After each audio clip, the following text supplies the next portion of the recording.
तो महाराष्ट्र का मुख्यमंत्री कौन होगा यह तस्वीर अब तक साफ नहीं हो पाई है, लेकिन मुख्यमंत्री के रेस में देवेंद्र फडणवीस सबसे आगे चल रहे हैं। एक उनके करियर के बारे में पूरी बात बताते हैं, उनका राजनीतिक सफर कैसा रहा। तो देखिए, कॉलेज के दिनों में एबीवीपी के सदस्य रहे हैं देवेंद्र फडणवीस। इसके अलावा देखिए, 1992 में नागपुर नगर निगम में पार्षद भी बने, 1997 में नागपुर के सबसे युवा मेयर भी बने, 1999 में नागपुर सीट से विधायक चुने गए, 2013 में महाराष्ट्र बीजेपी के प्रदेश अध्यक्ष बना दिए गए, 2014 में पहली बार महाराष्ट्र के मुख्यमंत्री बने, 2014 में दूसरी बार महाराष्ट्र के मुख्यमंत्री बने। ये सफर हम आपको बता रहे हैं।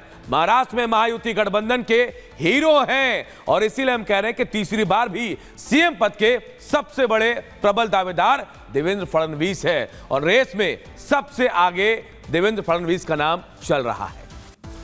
और चलिए अब बढ़ते हैं आगे और बात करते हैं उस तूफान की जिसकी दस्तक हो गई है। जी हां, फेंगल तूफान का असर दक्षिण के राज्यों में सबसे ज्यादा दिख रहा है। सबसे ज्यादा असर तमिलनाडु और पुडुचेरी में दिखा, जहां जोरदार बारिश और तेज हवाओं ने लोगों की मुश्किलों को बढ़ा दिया है। यहां स्कूल कॉलेज बंद कर दिए गए हैं, तो वहीं लोगों को घरों में रहकर काम करने की सलाह भी दी गई है।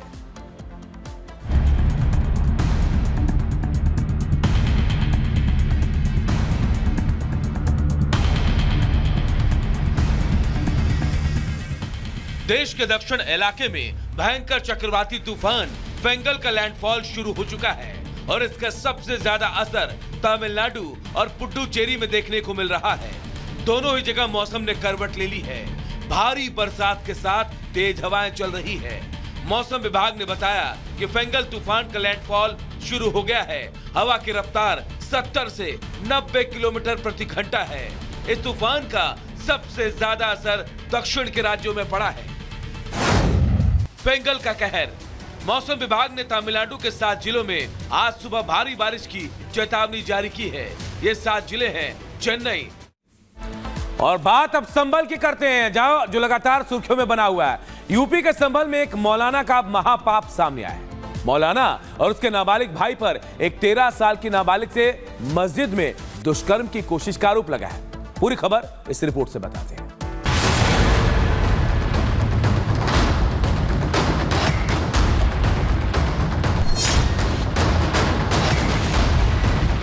उत्तर प्रदेश का संभल इन दिनों सुर्खियों में है। सर्वे टीम पर हमला और उसके बाद हुई हिंसा और आगजनी के बाद माहौल थोड़े सामान्य हुए तो ताजा मामले ने एक बार फिर संभल को चर्चा में ला दिया। यूपी के संभल में 13 साल की नाबालिग बच्ची को 3 घंटे तक मस्जिद में बंधक बनाकर रखा गया। मस्जिद के मौलाना और उसके नाबालिग भाई पर बच्ची के साथ दुष्कर्म के प्रयास का आरोप लगा है। पुलिस ने मुकदमा दर्ज कर आरोपी मौलाना और उसके भाई को जेल भेजा है।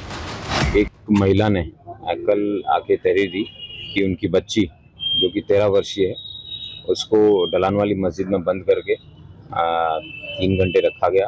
तो उसके घर वालों ने उस बच्ची को ढूंढा जो मौलवी साजिद हैं और उसके भाई जो कि नाबालिग हैं, इन दोनों द्वारा उस बच्ची को मस्जिद में बंद किया गया था। तो वो मस्जिद से बच्ची रिकवर हुई। बच्ची को उसके परिवारजनों को दे दिया गया है और मौलाना साजिद एवं उनके जो भाई हैं जिन्होंने जो है इस तरह का संगीन कृत्य कारित किया है, उसके आधार पर उनको जेल भेजा गया है और आगे की कार्रवाई सुनिश्चित की जा रही है। पूरा मामला संभल के गुन्नौर कोतवाली इलाके का है, जहां बीते दिन यहां की रहने वाली एक 13 साल की बच्ची के साथ दुष्कर्म के प्रयास का मामला चर्चा में आया। आरोप है कि मस्जिद के मौलाना ने अपने नाबालिग भाई के साथ मिलकर पड़ोस में रहने वाली एक 13 साल की बच्ची को बहला फुसला कर बुलाया और 3 घंटे तक मस्जिद के भीतर रखा। इस दौरान परिवार के लोगों ने बच्ची को ढूंढने का प्रयास किया और ढूंढते ढूंढते मस्जिद पहुंच गए, जहां परिजनों ने बच्ची को बरामद किया। इस मामले में परिजनों ने आरोपी मौलाना साजिद और उसके भाई के खिलाफ थाने में मुकदमा दर्ज कराया। पुलिस अधीक्षक कृष्ण कुमार बिश्नोई ने बताया कि परिजनों की तहरीर के आधार पर मुकदमा दर्ज करते हुए मौलाना और उसके भाई को गिरफ्तार करते हुए जेल भेजा गया है। Bureau report, Republic Bharat. और बात हिमाचल प्रदेश के शिमला की करते हैं, जहां संजौली मस्जिद को लेकर जिला कोर्ट ने बड़ा और अहम फैसला सुनाया है। जिला कोर्ट ने फैसला सुनाते हुए नगर निगम आयुक्त ने जो फैसला सुनाया था उसे बरकरार रखा और कहा कि जो 3 मंजिला अवैध है मकान जो है इस पे बने हुए उसे तोड़ना पड़ेगा। पूरी खबर रिपोर्ट के जरिए बताते हैं।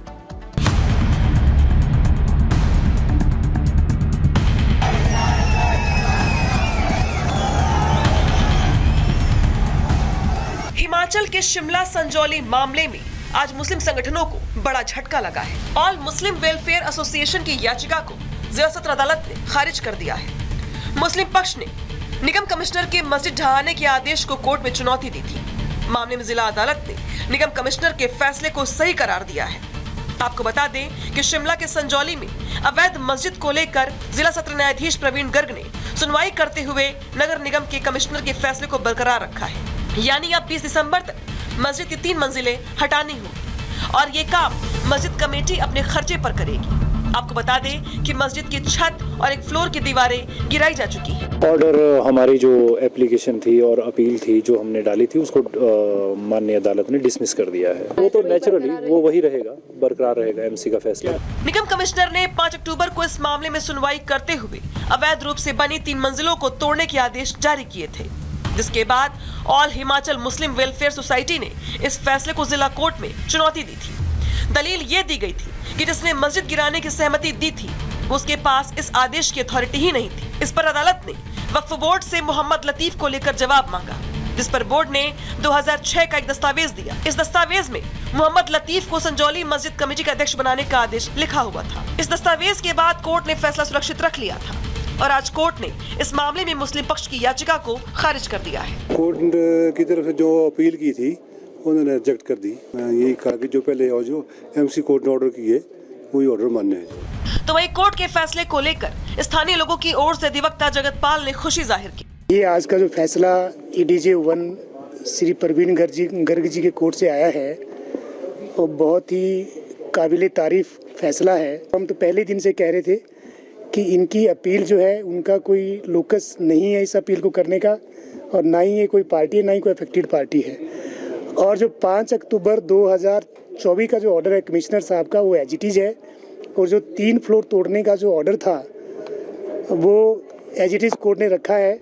शिमला के संजौली में स्थानीय लोग लगातार मस्जिद के अवैध हिस्से के गिराने को लेकर मांग कर रहे थे। 11 सितंबर को अवैध हिस्से को गिराने को लेकर हुए प्रदर्शन में 10 से ज्यादा लोग घायल भी हो गए थे। स्थानीय लोगों के आक्रोश को देखते हुए सुक्खू सरकार पर भी सवाल खड़े किए जा रहे थे, जिसके बाद 5 अक्टूबर को लोगों का आक्रोश देखते हुए मोहम्मद लतीफ समेत अन्य लोगों ने मस्जिद के अनाधिकृत हिस्से को ढहाने के लिए नगर आयुक्त से अनुमति मांगी थी, जिसके बाद 5 अक्टूबर को नगर आयुक्त ने मस्जिद के अवैध हिस्से को गिराने की अनुमति देते हुए काम पूरा करने के लिए 2 महीने का समय दिया था। लेकिन इसके बाद ऑल हिमाचल मुस्लिम ऑर्गेनाइजेशन ने नगर आयुक्त के फैसले के खिलाफ कोर्ट में याचिका कर आयुक्त के फैसले को वापस करने की मांग की। लेकिन आज न्यायालय ने आयुक्त के फैसले को सही ठहराया है, जिसके बाद मस्जिद के अवैध मंजिलों को ढहाने को लेकर कानूनी अड़चन फिलहाल दूर होती हुई दिखाई दे रही है।